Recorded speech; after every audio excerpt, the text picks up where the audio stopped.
Hello students, this is Dharmendra and welcome to DVN family. दोस्तों, आज हम cell the unit of life का next lecture start करने जा रहे हैं। जैसा कि आपको याद है, प्रीवियस लेक्चर में हमने आपको सेल वॉल के बारे में बताया था। आपको अगर आपको याद होगा, जो हमने चार्ट बनाया था स्ट्रक्चर ऑफ यूकैरियोटिक सेल में, उसमें हमने बताया था कि जो परमिएबल होता है और नॉन लिविंग स्ट्रक्चर होता है उसको सेल वॉल कहते हैं। दोस्तों, उसके बाद हमने पार्शली लिविंग स्ट्रक्चर्स को पढ़ा था।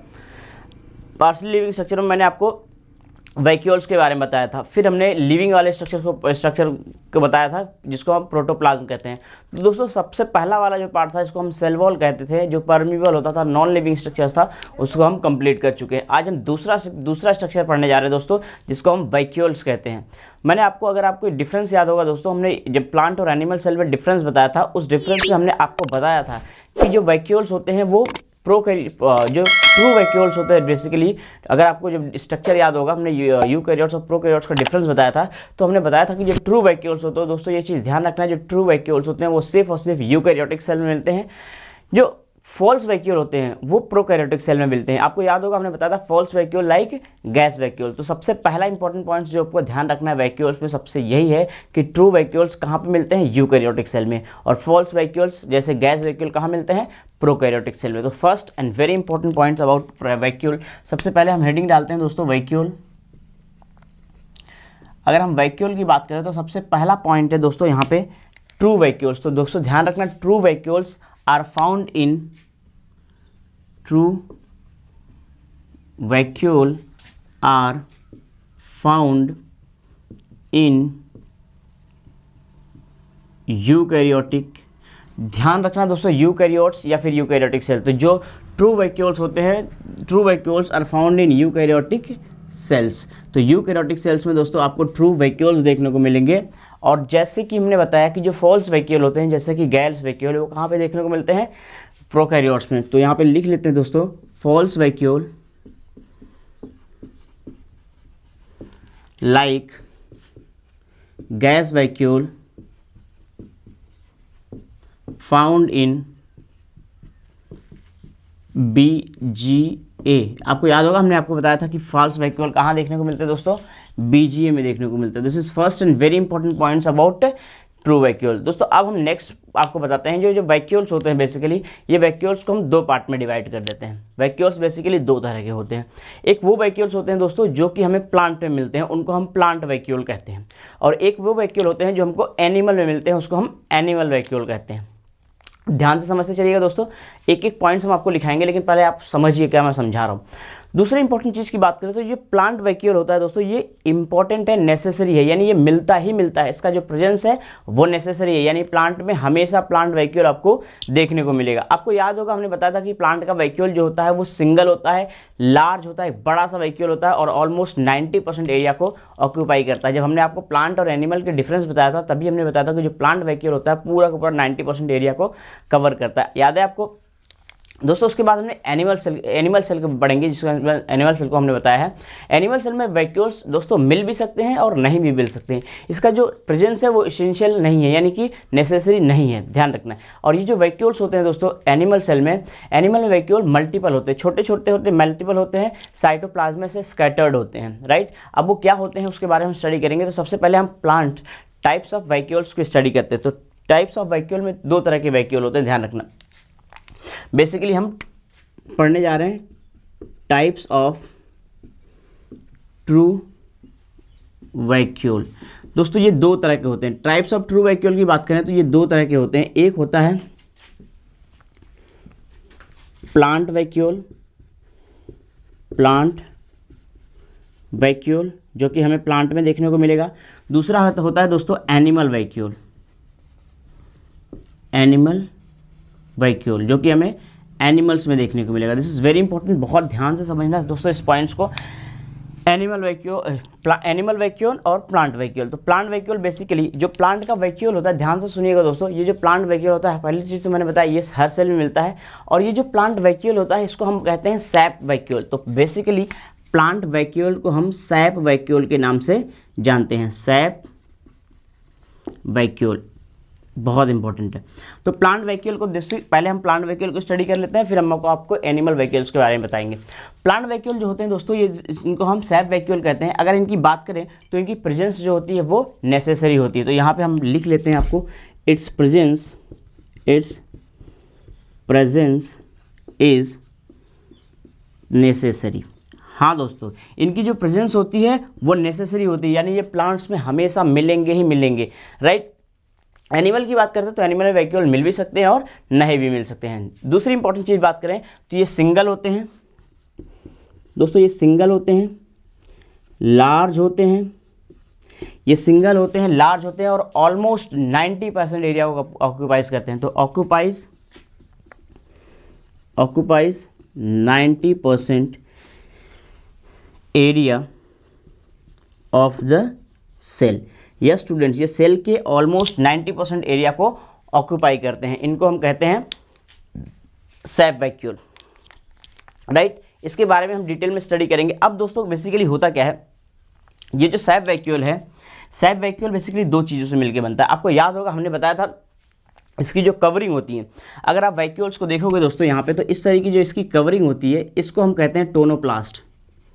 इसको कहते हैं दोस्तों टोनोप्लास्ट। और अंदर जो भरा हुआ मटेरियल होता है, इस भरे हुए मटेरियल को हम कहते हैं सेल सैप। तो ध्यान से समझिएगा दोस्तों, बेसिकली क्या करते हैं, अब हम इसी प्लांट वैक्यूल को दो पार्ट में डिवाइड कर देते हैं, जिसको हम लोग पहला कहते हैं टोनोप्लास्ट और दूसरा होता है सेल सैप। तो ध्यान से समझिए, ये प्लांट वैक्यूल बेसिकली दो पार्ट में मिलकर बनती है। पहला होता है दोस्तों, हमने बताया टोनोप्लास्ट, तो ये रहा टोनोप्लास्ट। और दूसरा अगर हम इस तरफ की बात करें तो इसको कहते हैं सेल सैप, राइट। आपको हमने बताया था दोस्तों, टोनोप्लास्ट जो होती है वो लिविंग स्ट्रक्चर होता है और सेल सैप जो होता है वो नॉन लिविंग स्ट्रक्चर होता है। इस तरीके से इसको हम पार्शली लिविंग कहते हैं, यानी कुछ स्ट्रक्चर्स में लिविंग भी होते हैं और कुछ स्ट्रक्चर्स में नॉन लिविंग होते हैं। तो ये बात आपको बहुत अच्छी समझ में आ गई, क्लासिफिकेशन में आप ध्यान से देखिएगा। दूसरा अगर हम बात करें दोस्तों एनिमल सेल की, तो एनिमल सेल में क्या इसेंशियल होते हैं, नॉट इसेंशियल। ये इसेंशियल नहीं होते दोस्तों, ध्यान रखना। एनिमल सेल में जो वैक्यूल देखने को मिलते हैं वो इसेंशियल नहीं होते। ये कैसे होते हैं दोस्तों, मल्टीपल होते हैं, स्मॉल होते हैं, मल्टीपल होते हैं, multiple and scattered in cytoplasm. हाँ स्टूडेंट्स, ये साइटोप्लाज्म में बिखरे हुए होते हैं। पहली बात तो ये स्मॉल होते हैं, मल्टीपल होते हैं और ये साइटोप्लाज्म में बिखरे हुए होते हैं। तो दोस्तों इस तरीके से हमने आपको सिर्फ और सिर्फ अभी क्लासिफिकेशन बताया। अभी हम आपको टोनोप्लास्ट के बारे में डिटेल में समझाएंगे, सेल सैप के बारे में डिटेल में समझाएंगे। और यहाँ पे एनिमल वैक्यूल की बात करें तो दोस्तों एनिमल वैक्यूल दो तरह की होती है। एक होती है कॉन्ट्रैक्टाइल वैक्यूल और दूसरी होती है फूड वैक्यूल। हाँ स्टूडेंट्स, कॉन्ट्रैक्टाइल वैक्यूल और फूड वैक्यूल। तो इस तरीके से हमने प्लांट वैक्यूल और एनिमल वैक्यूल का क्लासिफिकेशन कर दिया। अब आप ध्यान से देखिए दोस्तों, अब इसी चीज़ को हम यहाँ पे, हमारे पास स्पेस नहीं है, हम इसको यहाँ पे लिखेंगे बेसिकली प्लांट वैक्यूल और एनिमल वैक्यूल को, फिर उसके बारे में डिटेल में स्टडी करने की कोशिश करेंगे, राइट। तो दोस्तों अभी सिर्फ हमने आपको क्लासिफिकेशन समझाया, ये क्लासिफिकेशन आई थिंक आपको समझ में आ गया होगा। अब बेसिकली ये प्लांट वैक्यूल और एनिमल वैक्यूल्स के बारे में हम आपको डिटेल में समझाएंगे। तो इसके अभी हमारे पास स्पेस थोड़ा सा कम है, तो हम स्पेस इसको रफ करते हैं दोस्तों। उसके बाद हम आपको समझाते हैं एग्जैक्टली प्लांट वैक्यूल क्या होती है और एनिमल वैक्यूल क्या होती है। ध्यान से समझते चलिए दोस्तों। अब हम एक्चुअली यहाँ से हम लिख रहे हैं, ये रहा वैक्यूल। वैक्यूल को हमने दो पार्ट में डिवाइड कर दिया। ये रहा इसका टोनोप्लास्ट, इसको हम टोनोप्लास्ट कहते हैं दोस्तों, और दूसरा वाला ये है सेल का सेल सैप, राइट। अब इसके बारे में डिटेल में स्टडी करते हैं। ध्यान से समझिए दोस्तों, टोनोप्लास्ट की बात करते हैं। टोनोप्लास्ट जो होती है दोस्तों आउटर कवरिंग होती है, आउटर होती है, लिविंग होती है, आउटर होती है, लिविंग होती है और सेमी परवियल होती है। तो इसको ध्यान रखना दोस्तों, ये कैसी है tonoplast, outer, living, semi permeable. अगर आपको याद होगा दोस्तों, जो सेल वॉल होती है वो परमिएबल होती है, यानी सेल वॉल टोटली परमिएबल होती है, हर एक सब्सटेंस को अलाउ करती है। लेकिन ये जो हमारी टोनोप्लास्ट होती है, टोनोप्लास्ट दोस्तों सेमी परमिएबल होती है। सेमी परमिएबल का मतलब यहाँ पे ये है दोस्तों, ये सभी सब्सटेंसेस को अलाउ नहीं करेगी, कुछ को अलाउ करेगी, कुछ मॉलिक्यूल्स को अलाउ करेगी, कुछ मॉलिक्यूल्स को अलाउ नहीं करेगी। ध्यान रखना है, बहुत इंपॉर्टेंट है। तो outer, living, semi permeable, single single membrane.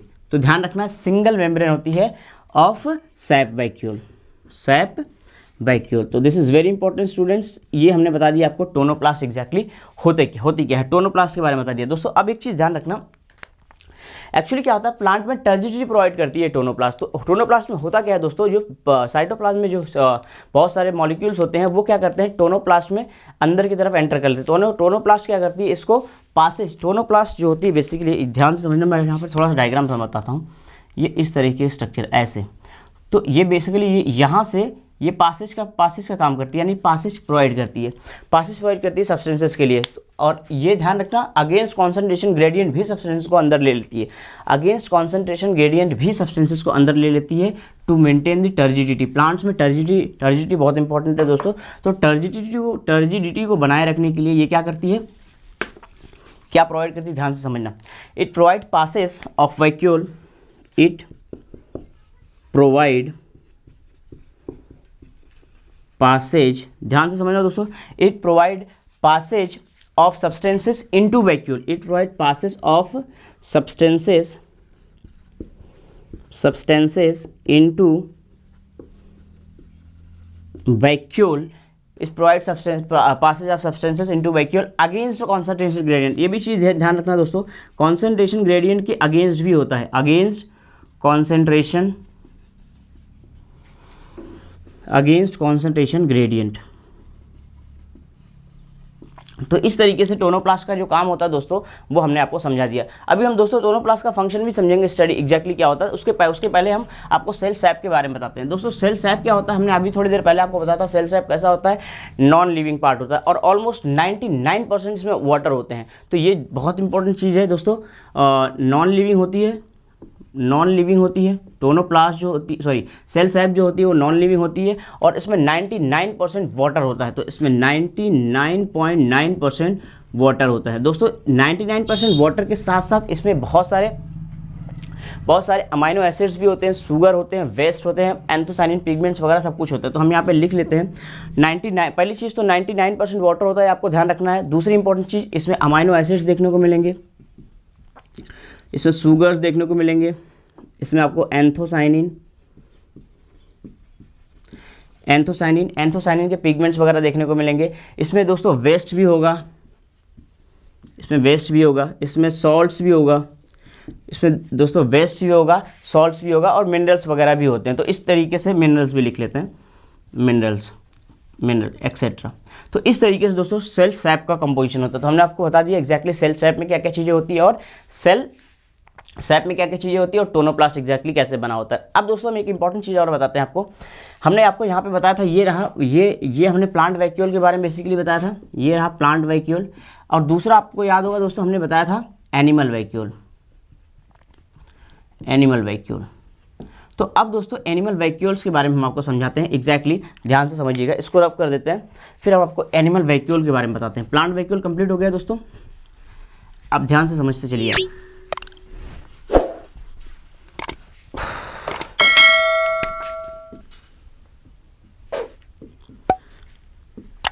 Animal vacuole हमने कहा था ये कॉन्ट्रैक्टाइल हो सकते हैं, कॉन्ट्रैक्टाइल वैक्यूल हो सकते हैं, या फिर ये दोस्तों फूड वैक्यूल हो सकते हैं, ध्यान से समझिए, या तो कॉन्ट्रैक्टाइल वैक्यूल होंगे या फिर फूड वैक्यूल होंगे। अगर हम कॉन्ट्रैक्टाइल वैक्यूल की बात करें स्टूडेंट्स, तो कॉन्ट्रैक्टाइल वैक्यूल जो होते हैं इसमें ऑस्मो रेगुलेशन के लिए होते हैं, ऑस्मो रेगुलेशन मेंटेन करते हैं। कैसे, आपको याद होगा दोस्तों पोरीफेरा, अगर आप पोरीफेरा पढ़ोगे, एनिमल किंगडम जब पढ़ोगे तो पोरीफेरा में स्ट्रक्चर्स देखने को मिलता है, इसको हम कॉन्ट्रैक्टाइल वैक्यूल कहते हैं। वो कॉन्ट्रैक्टाइल वैक्यूल क्या करता है, इसमें ऑस्मो रेगुलेशन का काम करता है। एग्जैक्टली होता है क्या दोस्तों, ये एनिमल्स हैं, वाटर लगातार इनके बॉडी में एंटर करता रहता है और इनके बॉडी में लगातार वाटर एंटर करता रहता है। तो उस वाटर को मेंटेन करने, यानी उस वाटर को रिमूव करने के लिए कॉन्ट्रैक्टाइल वैक्यूल होती है, जो कि ऑस्मो रेगुलेशन में हेल्प करती है। तो ध्यान रखना ये कॉन्ट्रैक्टाइल वैक्यूल बेसिकली किसके लिए होती है, फॉर ऑस्मो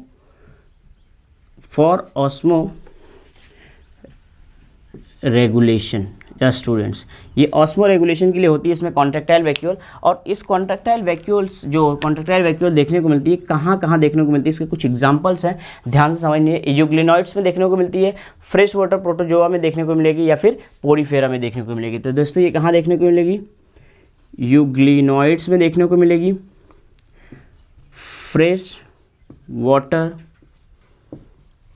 प्रोटोजोआ में देखने को मिलेगी, और लास्ट हमने कहा था पोरीफेरंस में भी देखने को मिलती है दोस्तों। So these are the examples of contractile vacuole. Now let's move to the food vacuole. अब हम फूड वैक्यूल के बारे में आपको बताते हैं दोस्तों। फूड वैक्यूल जो होते हैं, ये फूड वैक्यूल छोटे छोटे पैकेट्स होते हैं जो सेल के अंदर प्रेजेंट होते हैं, जो एग्जैक्टली बेसिकली फूड को कंटेन करते हैं। तो ये बेसिकली इंट्रासेलुलर डाइजेशन के लिए होते हैं। ध्यान समझिएगा दोस्तों, फूड वैक्यूल बेसिकली किसमें हेल्प करते हैं, intracellular digestion, intra cellular digestion. Yes students, हाँ एक इंपॉर्टेंट चीज़ यहाँ पे भी आपको कुछ एग्जांपल्स ध्यान रखने हैं जो कि जिसके अंदर फूड वैक्यूल देखने को मिलता है। तो एग्जांपल्स दोस्तों, जितने भी प्रोटोजोआ होते हैं, पोरीफेरा होते हैं, सिलेंट्रेटा होते हैं। तो प्रोटोजोआ, पोरीफेरा, सिलेंट्रेटा तीनों ध्यान रखना दोस्तों। प्रोटोजोआ, पोरीफेरा और सिलेंट्रेटा, इन सभी में, या फिर आप यहाँ पे WBC भी ले सकते हैं दोस्तों, इन सभी में आपको इंट्रासेलुलर डाइजेशन देखने को मिलेगा, और that is through food vacuole. तो इसमें फूड वैक्यूल देखने को मिलती है। तो इस तरीके से दोस्तों हमने आपको बताया कि एग्जैक्टली फूड वैक्यूल होती क्या है। अब आपको फूड वैक्यूल के बारे में समझ में आ गया। अब बेसिकली फूड वैक्यूल में हमने पढ़ा था ये सैप वैक्यूल होती है, राइट। फूड वैक्यूल में ये सैप वैक्यूल को हमने डिवाइड किया था और हमने कहा था टोनोप्लास्ट होती है। तो प्लांट वैक्यूल को इसको हम सैप वैक्यूल भी कहते हैं। इसको टोनोप्लास्ट में जो सैप वैक्यूल होती है बेसिकली उसके कुछ फंक्शंस होते हैं दोस्तों। तो सैप वैक्यूल के कुछ इंपॉर्टेंट फंक्शन होते हैं, वो हम आपको समझाते हैं। तो ये लास्ट इंपॉर्टेंट पॉइंट्स है इसके वैक्यूल का। आप ध्यान से समझिए कि एग्जैक्टली सैप वैक्यूल का फंक्शन क्या होता है दोस्तों। एक एक करके समझाते हैं दोस्तों। जो सैप वैक्यूल होती है वो टर्जिडिटी, यानी जो प्लांट सेल होती है दोस्तों, प्लांट सेल में ज़्यादातर या ऑलमोस्ट मैंने कहा 99.9% वाटर सेल सैप में चला आता है, और उसके अंदर बहुत सारे मिनरल्स, आयंस, उसके बाद या फिर यूँ कह लो वेस्ट, बहुत सारी चीज़ें होती हैं दोस्तों। तो अब basically function of sap vacuole हम बताते हैं आपको कि फंक्शन क्या होता है दोस्तों सैप वैक्यूल का। फंक्शन ध्यान से समझिएगा दोस्तों, फंक्शन ऑफ सैप वैक्यूल का फंक्शन क्या होता है। तो पहला फंक्शन अभी जो हम थोड़ी देर पहले आपको बता रहे थे वही होता है exactly, provide turgidity to the cell. ये सेल को टर्जिडिटी प्रोवाइड करती है, यानी ये इसमें बहुत सारे सब्सटेंसेस कॉन्सेंट्रेशन के अगेंस्ट इसके अंदर आते हैं, और ऑलमोस्ट 99% वाटर तो होता ही है। सो ये सब मिला के दोस्तों प्रोवाइड करते हैं turgidity to the cell. So provide turgidity to cell. तो पहली इंपॉर्टेंट चीज़ आपको ध्यान रखना है, ये सेल को टर्जिडिटी प्रोवाइड करते हैं। दूसरा इंपॉर्टेंट पॉइंट्स, हाँ एक चीज़ और, अगर आपसे क्वेश्चन पूछा जाए कि दोस्तों एनिमल्स में टर्जिडिटी कौन प्रोवाइड करता है। प्लांट में तो वैक्यूल देखने को मिलती है, तो प्लांट वैक्यूल टर्जिडिटी प्रोवाइड करती है, लेकिन एनिमल्स में तो वैक्यूल देखने को नहीं मिलती। एनिमल्स में तो फॉल्स वैक्यूल होती है, वो भी फूड और कॉन्ट्रैक्टाइल वैक्यूल वगैरह होती है, तो उसमें वैक्यूल नहीं होती। तो उसमें टर्जिडिटी कौन प्रोवाइड करता है। तो दोस्तों उसके अंदर क्या होता है, एनिमल सेल में आप देखोगे तो एनिमल सेल पे कोलेस्ट्रॉल देखने को मिलेगा। एनिमल सेल में आपको कोलेस्ट्रॉल देखने को मिलेगा जो कि वहाँ पे टर्जिडिटी में हेल्प करता है। तो दिस इज़ वेरी इंपॉर्टेंट, आपको ध्यान रखना है। टर्जिडिटी में एनिमल सेल में कौन हेल्प करता है, टर्जिडिटी में कोलेस्ट्रॉल। दूसरा अगर एक इंपॉर्टेंट चीज़ बात करें, नेक्स्ट फंक्शन की बात करें, तो ये स्टोर करते हैं और कॉन्सेंट्रेट करते हैं वेस्ट प्रोडक्ट को। तो दोस्तों दूसरा इंपॉर्टेंट फंक्शन क्या है सैप वैक्यूल का, store and concentrate waste product.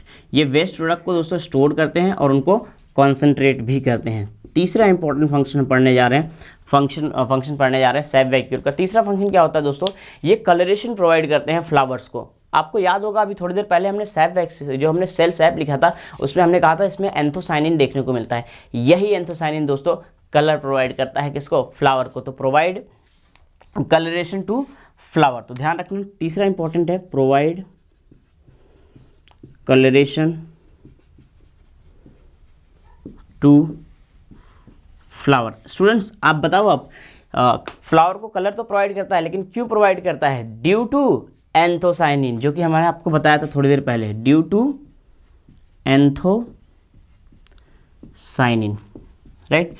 तो इस तरीके से दोस्तों ये हमारा फंक्शन भी कंप्लीट होता है। हमने आपको सेल सैप वैक्यूल का बेसिकली फंक्शन क्या होता है हमने आपको वो समझा दिया। अब एक इंपॉर्टेंट चीज़ में ये देखो, अगर आपसे कभी क्वेश्चन पूछा जाए कि ट्रू वैक्यूल कौन है, what is true vacuole, true vacuole क्या है? ऑप्शन में देखो दोस्तों, ऑप्शन में आपसे स्टोनोप्लास्ट आ जाए, कॉन्ट्रैक्टाइल वैक्यूल आ जाए, फूड वैक्यूल आ जाए, तो आपसे अगर सैप वैक्यूल आ जाए, सैप वैक्यूल आ जाए, कॉन्ट्रैक्टाइल वैक्यूल आ जाए या फिर फूड वैक्यूल आ जाए, तो उसका एक लास्ट ऑप्शन है ऑल, तो इसका करेक्ट ऑप्शन होगा ऑल। लेकिन अगर ऑल ऑप्शन में नहीं है तो सैप वैक्यूल जो होता है उसको हम ट्रू वैक्यूल कंसीडर करेंगे, राइट। तो ध्यान रखना, अगर ऑल ऑप्शन में नहीं होगा तो हम किसको लेंगे? सैप वैक्यूल को करेक्ट आंसर मार के चलेंगे। तो दोस्तों इस तरीके से हमने आपको वैक्यूल्स के बारे में बता दिया। तो दोस्तों अब हम प्लाज्मा मेम्ब्रेन के बारे में स्टडी करेंगे, सेल मेम्ब्रेन के बारे में स्टडी करेंगे। सबसे इंपॉर्टेंट चीज़ दोस्तों ये आउटर स्ट्रक्चर होता है। अगर हम बात करें प्लांट की, तो प्लांट की बात करें दोस्तों, इसके बाहर एक और स्ट्रक्चर जो देखने को मिलता है, इसको कहते हैं सेल वॉल। इसलिए हम यहाँ पे आउटर मोस्ट नहीं लिख रहे हैं, हम लिख रहे हैं ये आउटर स्ट्रक्चर होता है, ये लिविंग होता है। यस स्टूडेंट्स, ये लिविंग होता है क्योंकि हम टोटली लिविंग वाला स्ट्रक्चर पढ़ रहे हैं। ये सेमी परमेबल होता है या फिर सेलेक्टिवली परमेबल होता है, ध्यान रखना। और सभी लिविंग सेल्स में होता है, राइट। सभी लिविंग सेल्स में ये कवरिंग आपको देखने को मिलेगी। तो पहला सबसे इंपॉर्टेंट पॉइंट आपको यही ध्यान रखना है, ये कैसा होता है, आउटर कवरिंग होती है। लिखते चलते दोस्तों, प्लाज्मा मेम्ब्रेन के बारे में, ये क्या होती है? आउटर, सबसे इंपॉर्टेंट चीज़ ये आउटर वाली होती है। दूसरी इंपॉर्टेंट चीज़ ये लिविंग होती है, सेमी परमेबल होती है या फिर सेलेक्टिवली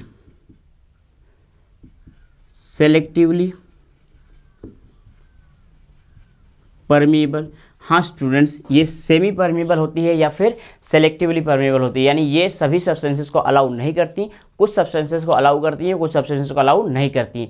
और ये एक चीज़ और ध्यान रखना, सभी लिविंग सेल्स में ये देखने को मिलती है। तो covering all living cells, so permeable covering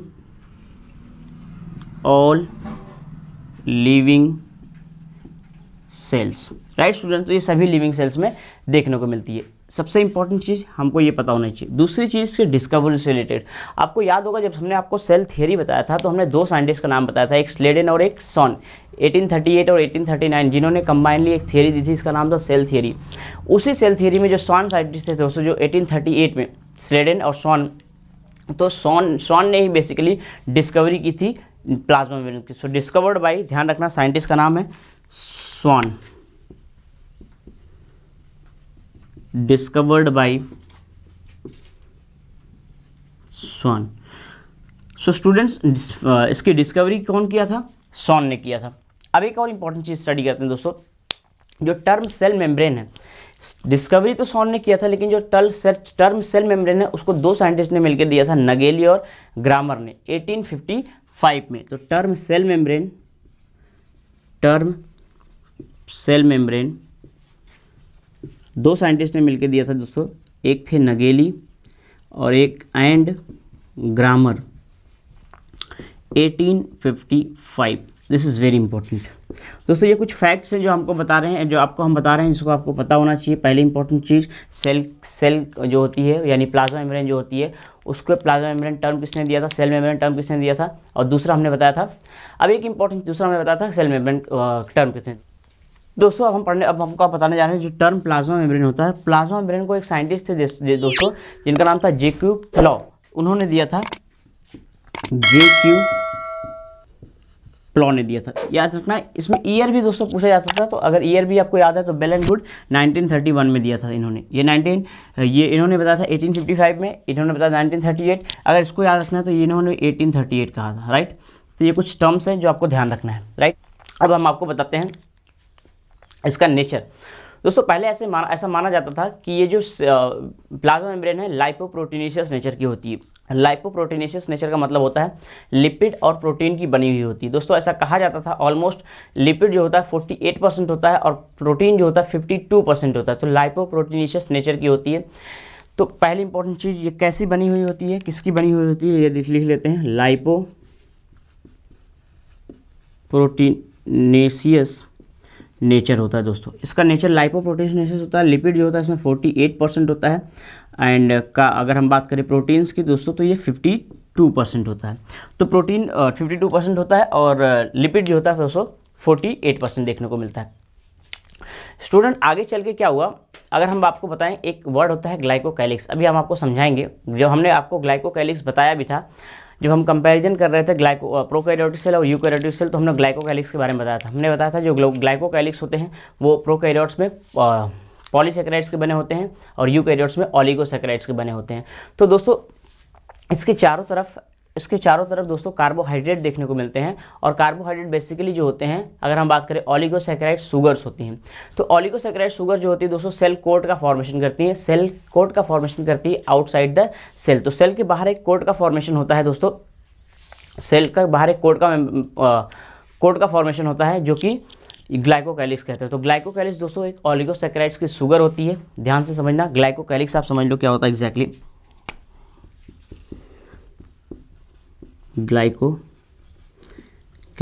glycocalyx की बात करें दोस्तों तो ग्लाइकोकैलिक्स ऑलिगोसैकेराइड की शुगर होती है।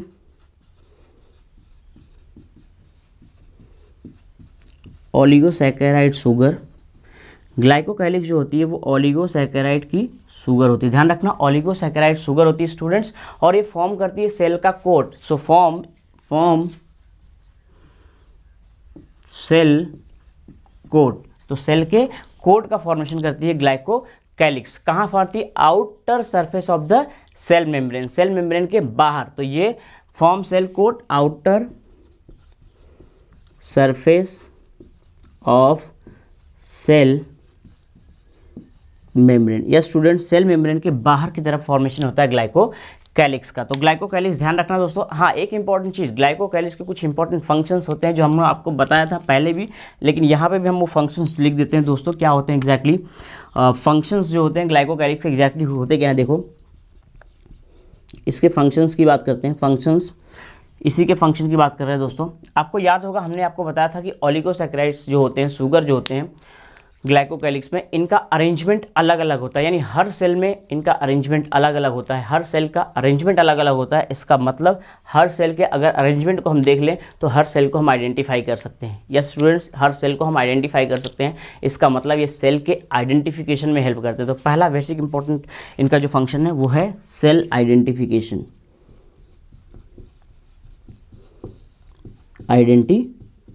सेल के आइडेंटिफिकेशन में हेल्प करते हैं।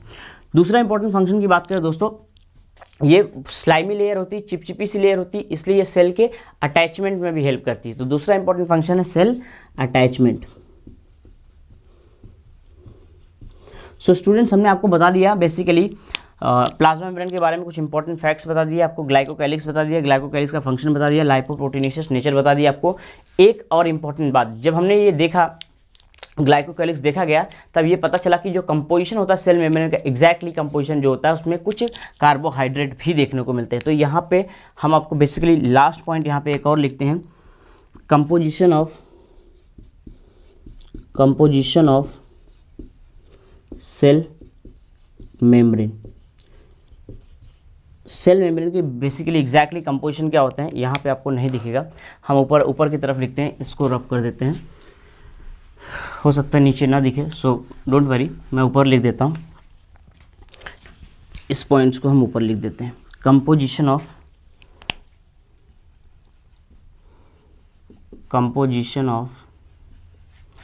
Cell membrane. सेल मेम्ब्रेन का कंपोजिशन क्या होता है दोस्तों, ध्यान से समझिए। हमने आपको बताया था लाइपोप्रोटीनेशियस नेचर की होती है, यानी लिपिड और प्रोटीन तो दिखते ही हैं। फिर जब ग्लाइकोकैलिक्स की स्टडी की गई तो इसमें ये पाया गया कि इसमें कार्बोहाइड्रेट भी होते हैं दोस्तों, ऑलमोस्ट 8%। तो लिपिड, प्रोटीन और कार्बोहाइड्रेट तीनों देखने को मिलते हैं। लिपिड, प्रोटीन और हाइड्रेट। यस स्टूडेंट्स, इसमें कार्बोहाइड्रेट भी मिलता है, लिपिड हमने आपको बताया था।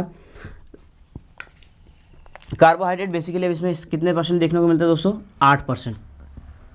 8% कार्बोहाइड्रेट होते हैं, 40% लिपिड होता है, 40% लिपिड होता है, 52% प्रोटीन होते हैं। तो इस तरीके से हमने बता दिया कि सेल का बेसिकली कंपोजिशन क्या होता है। दोस्तों अब ये सेल मेम्ब्रेन जो होती है इसको हम प्लाज्मा मेम्ब्रेन कहते हैं। इसको एक्सप्लेन करने के लिए अलग अलग थियरी दी गई। तो दोस्तों अब हम स्ट्रक्चर ऑफ प्लाज्मा मेम्ब्रेन के बारे में स्टडी करेंगे। एक चीज़ ध्यान रखना, यही जो हमने आपको बताया है ग्लाइकोकैलिक्स। ग्लाइकोकैलिक्स बेसिकली हमने बताया था जो आगे बताया था लाइपोप्रोटीन की नेचर होती है। लाइपोप्रोटीन लिपिड और प्रोटीन की नेचर होती है, और ये मिलके कार्बोहाइड्रेट इसके साथ मिलके ग्लाइकोलिपिड बनाता है और ग्लाइकोप्रोटीन बनाता है। तो बेसिकली ये ग्लाइकोकैलिक्स के बारे में रहा। अब हम दोस्तों प्लाज्मा मेम्ब्रेन के बारे में एग्जैक्टली स्टडी करेंगे कि प्लाज्मा मेम्ब्रेन का स्ट्रक्चर क्या होता है, राइट। सो स्टूडेंट्स अब हम स्टडी करने जा रहे हैं प्लाज्मा मेम्ब्रेन। प्लाज्मा मेम्ब्रेन हमने स्टडी कर दिया। अब बेसिकली इसको एक्सप्लेन करने के लिए कुछ थियरीज दी गई। तो स्ट्रक्चर थियरी जो होती हैं इसको बताने के लिए थियरी दी गई, उन थियरीज को स्टडी करने जा रहे हैं। बेसिकली अलग अलग थियरी दी गई, और फिर दोस्तों हम लास्ट में आपको बताएंगे नेक्स्ट लेक्चर में। इस लेक्चर में उस थियरी को हम कंप्लीट नहीं कर पाएंगे क्योंकि उस थियरी के काफ़ी इंपॉर्टेंट पॉइंट्स और बड़ा लेक्चर होगा, तो हम इस लेक्चर को उतना बड़ा नहीं करेंगे दोस्तों, ध्यान रखिएगा। तो अगर हम थियरीज की बात करें तो सबसे पहली थियरी जो दी गई थी दोस्तों उसको हम कहते हैं सैंडविच थियरी। तो सबसे पहली थियरी जो दी गई थी उसका नाम है सैंडविच थियरी। दोस्तों सैंडविच थियरी को देने वाले दो साइंटिस्ट थे जिनका नाम था डैनियली और डेप्सन। दो साइंटिस्ट थे डैनियली और डेप्सन, इन्होंने 1935 में ये थियरी दी थी। तो दोस्तों डैनियली एंड डेप्सन 1935। तो दोस्तों डैनियली और डेप्सन ने मिलकर ये थ्योरी दी 1935 में। इन्होंने एग्जैक्टली बताया कि आपको नाम से समझ में आ रहा है स्टूडेंट, सैंडविच। जब आप सैंडविच खाया होगा तो सैंडविच बेसिकली होता क्या है, एक नीचे ब्रेड होती है और एक ऊपर ब्रेड होती है, और बीच में दोस्तों क्या होते हैं, बीच में बहुत सारी चीज़, बीच में आप कुछ भी भर दीजिए, आप टमाटर डाल दीजिए, खीरा डाल दीजिए, जो भी समझ में आता है, बीच में कुछ भी भर दीजिए। यानी कि दो लेयर ऊपर की होंगी और बीच में कुछ ना कुछ चीज़ भरा होगा। बेसिकली एग्जैक्टली सैंडविच थ्योरी भी यही कहती है।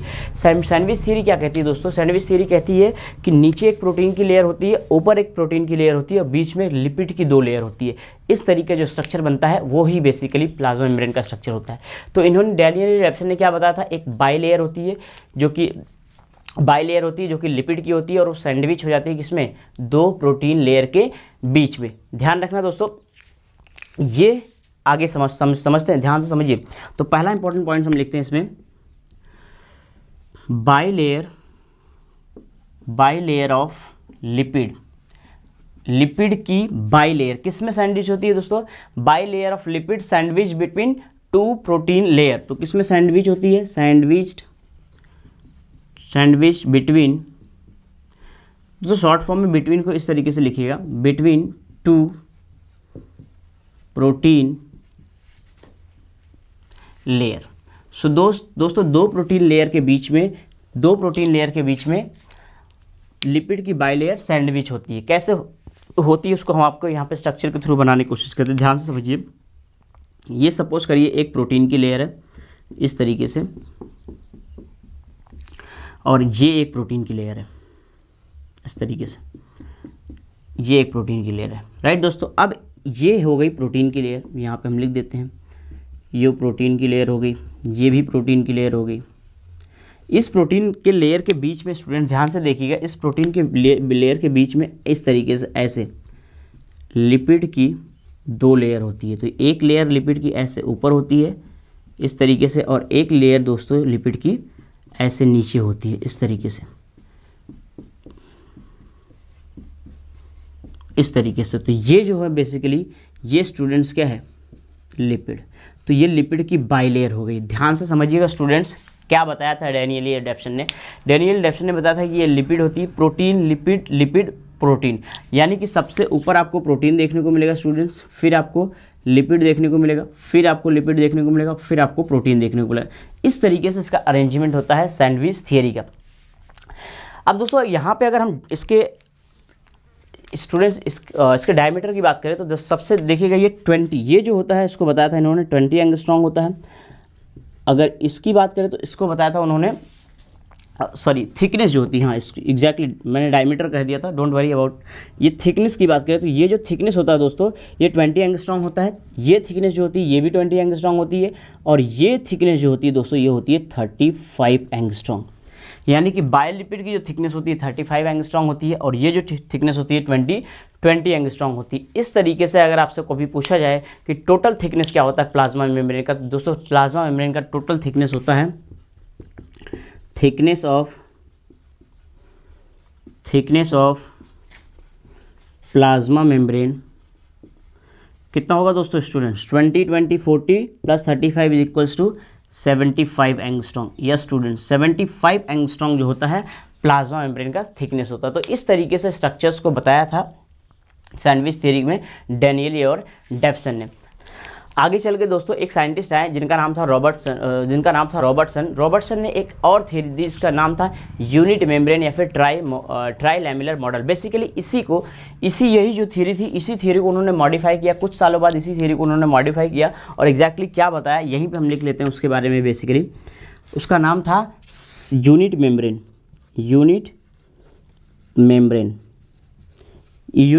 या फिर ट्राई लैमिलर मॉडल। क्या कहते हैं दोस्तों, ट्राई लैमिलर मॉडल, ट्राई लैमिलर, या तो यूनिट मेम्ब्रेन कहेंगे या फिर ट्राई लैमिलर मॉडल कहेंगे। तो इस बात को आप ध्यान रखना, ये जो थियरी थी, ये जो मॉडल था, ये देने वाले थे रॉबर्टसन,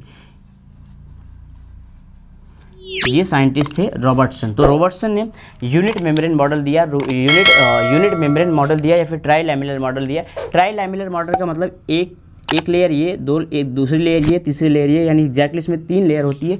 तो इन्हीं ने इसको मॉडिफाई करके ट्राई लैमिलर मॉडल कहा, तीनों लेयर को मिला के ट्राई लैमिलर मॉडल किया। रॉबर्टसन ने ये जो थ्योरी दी थी दोस्तों 1959 में दी थी, ये ईयर भी आपको याद होगा तो ध्यान रखना, 1959 में ये थ्योरी दी थी। उसके बाद दूसरी इंपॉर्टेंट चीज़, रॉबर्टसन ने क्या किया दोस्तों, इसको यूनिट मेम्ब्रेन मॉडल इसलिए कहा क्योंकि रॉबर्टसन ने आगे चल के देखा तो प्रोटीन, लिपिड और फिर प्रोटीन, ये जो है एक यूनिट की तरह काम कर रहा है। एक यूनिट की तरह काम करने का मतलब ये है कि ये सारे लिविंग मेम्ब्रेन में ये देखने को मिलती है। रॉबर्टसन ने आगे चल के बताया कि ये मेम्ब्रेन जो होती है सभी लिविंग मेम्ब्रेन में, ये जो मेम्ब्रेन होती है सभी लिविंग यूनिट में मिलती है, यानी सारे लिविंग मेम्ब्रेन में ये मिलती है, चाहे माइटोकॉन्ड्रिया हो, चाहे गोल्जी बॉडी हो, जितनी भी चीज़ें होती हैं जो साइटोप्लाज्म ऑर्गेनेल्स देखने को मिलते हैं, वो सभी में इस तरह का मॉडल देखने को मिलता है। तो इसको क्या कहा गया, यूनिट मेम्ब्रेन या फिर ट्राई लैमिलर मॉडल। इसको इन्होंने क्या किया, क्या कहा, ही अप्लाइड, ध्यान रखना, ही अप्लाइड मीन्स हम रॉबर्टसन की बात कर रहे हैं दोस्तों। He applied the above PLLP, protein, lipid protein, right. तो पहला प्रोटीन था, फिर बीच में लिपिड की बाय लेयर थी, फिर प्रोटीन था। इसको अप्लाइड किया सभी बायोमेम्ब्रेन। तो he applied above PLP structure to all biomembrane, यानी जितनी भी लिविंग मेम्ब्रेन्स होती हैं सभी लिविंग मेम्ब्रेन पे इन्होंने ये सैंडविच थ्योरी को अप्लाई कर दिया। तो दोस्तों इस तरीके से हमने आपको सैंडविच थ्योरी के बारे में बता दिया। अब बेसिकली बात करते हैं दोस्तों, ये जो दोनों थ्योरी थी, चाहे सैंडविच थ्योरी हो, चाहे यूनिट मेम्ब्रेन हो या फिर ट्राई लैमिलर मॉडल हो, ये बहुत सारी प्रॉपर्टी जो होती है उसको शो नहीं कर सकते थे। बहुत सारी ऐसी प्रॉपर्टी थी।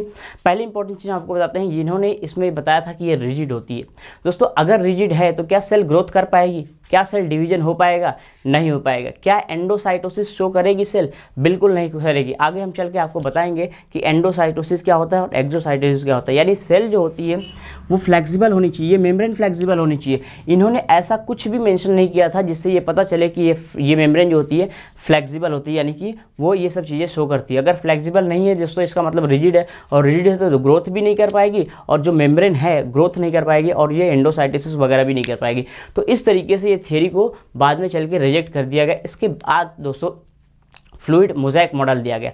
आगे हम डिटेल में फ्लूइड मोज़ेक यानी थर्ड के बारे में बताएंगे। फ्लूइड मोज़ेक को किसने दिया था उसको भी आपको डिटेल में बताएंगे, और फ्लूइड मोज़ेक के बारे में बताएंगे, और वहाँ पे बहुत सारे इंपॉर्टेंट पॉइंट्स भी पढ़ेंगे। तो इस तरीके से आपको ध्यान रखना, ये दोनों थ्योरी आप याद रखना। हो सकता है इस थ्योरी से आपसे कुछ इंपॉर्टेंट क्वेश्चन पूछ लिया जाए। प्लाज्मा मेम्ब्रेन की थिकनेस को जरूर याद रखना, 75 एंगस्ट्रॉम होता है। तो दोस्तों पढ़ते रहिए, अगली क्लास में मिलेंगे हम आपको, अगली क्लास में फ्लूइड मोज़ेक मॉडल से स्टार्ट करेंगे और फिर आगे डिटेल में समझाएंगे। राइट, पढ़ते रहिए दोस्तों, जय हिंद।